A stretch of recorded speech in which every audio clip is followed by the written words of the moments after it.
Total knee replacement surgery पिछले कुछ सालों में बहुत चेंज हो गई है और वो change mainly robotic knee replacement की वजह से है।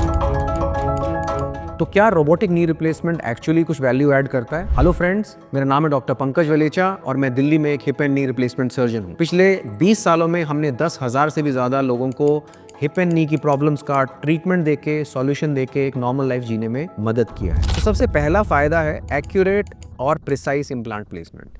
मतलब जो इम्प्लांट है हमारा, उसको आपकी बोन के ऊपर, आपके नी जॉइंट के अंदर एक्यूरेटली प्लेस किया जाता है। हम किसी भी इम्प्लांट को प्लेस करने से पहले एक शेप बनाते हैं आपकी थाई बोन में भी, यानी कि फीमर में भी, और आपकी लेग बोन यानी कि टिबिया में भी। और ये जो शेप है ये बनाई जाती है स्पेशल तरह की डिवाइसेस या जिग्स यूज करके, जो कि हमारे लेग पे बाहर से लगाई जाती हैं और उससे हम असेसमेंट लेते हैं कि हमें कितने डिग्री में इस कट को लेना है। जब हम रोबोट से ये काम करते हैं तो हम रोबो को फीड करते हैं तो आपका जो नी है उसकी क्या शेप है, बोन कितनी घिसी हुई है, हम पूरी मार्किंग करके रोबो एक मॉडल बना लेता है आपके नी जॉइंट का, और उसके हिसाब से आपके हिप के, आपके नी का और आपके एंकल का क्या अलाइनमेंट है और उसको कैसे परफेक्ट पोजीशन में रेस्टोर करना चाहिए, ये रोबो हमें बता देता है। जब हम रोबोटिक नी रिप्लेसमेंट सर्जरी करते हैं तो हम कोई भी पिन्स या आउटर कोई भी डिवाइसेस या जिग्स नहीं लगाते हैं बोन कट्स के लिए। रोबोटिक आर्म की मदद से कट्स लिए जाते हैं और जब वो कट्स लिए जाते हैं तो जो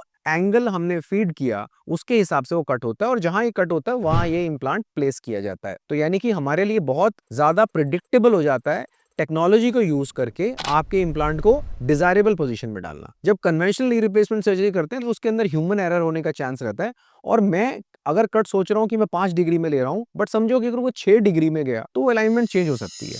लेकिन रोबो क्या है, वो मुझे स्क्रीन पे बता देगा कि ये अलाइनमेंट आपकी चेंज हो गई है, ये बोन कट थोड़ा सा कम आया है या थोड़ा सा इंप्रूव करने की जरूरत है।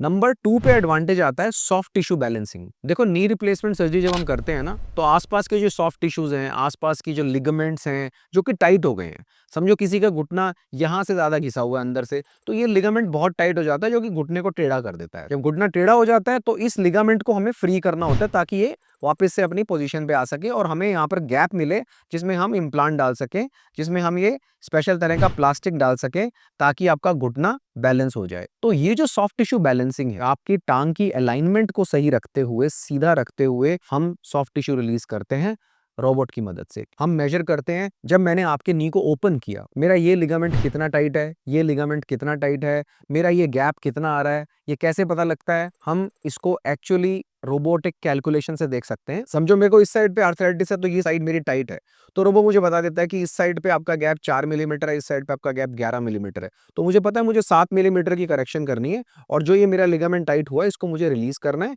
या मुझे अपनी बोन कट को एडजस्ट करना है। तो जब हम ये फाइन ट्यूनिंग कर पाते हैं तो हमें सॉफ्ट टिश्यू रिलीजेस कम करने पड़ते हैं। जब हम आपके सॉफ्ट टिश्यूज को कम कट करते हैं, कम रिलीज करते हैं, तो पोस्ट ऑपरेटिव पेन कम होता है, यानी कि ऑपरेशन के बाद दर्द कम महसूस होता है, ऑपरेशन के बाद स्वेलिंग कम आती है। अब आते हैं नंबर 3 पे, हमारे घुटने की रेंज ऑफ मोशन, यानी कि मेरा घुटना कितना बेंड करेगा।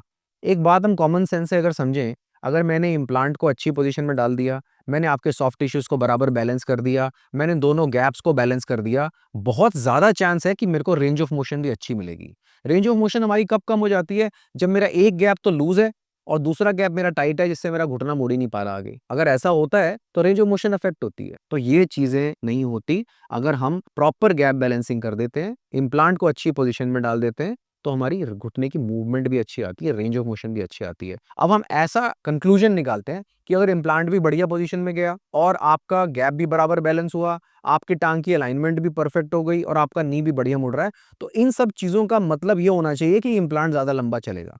पर हमारे पास अभी लॉन्ग टर्म स्टडीज नहीं है इस चीज की। हम नहीं जानते कि 20 सालों के बाद क्या ये कन्वेंशनल सर्जरी से बेटर परफॉर्म करेगा। हम स्टडी कर रहे हैं इसको भी, जब 20 साल होंगे तभी तो बता पाएंगे, लेकिन बहुत प्रॉमिसिंग लग रहा है एंड इसीलिए इस टेक्नोलॉजी को हमने अडेप्ट किया है और हम इसको अपने पेशेंट्स के लिए यूज करते हैं। अगर इसके अलावा भी आपके दिमाग में रोबोटिक नी रिप्लेसमेंट सर्जरी के बारे में कोई भी क्वेश्चन है, आप इस वीडियो के कमेंट सेक्शन में जाके अपना क्वेश्चन लिख सकते हैं। Thank you so much for watching, और रोबोटिक नी रिप्लेसमेंट पे बहुत सारे वीडियोस करने वाला हूँ, so subscribe to my channel and keep watching.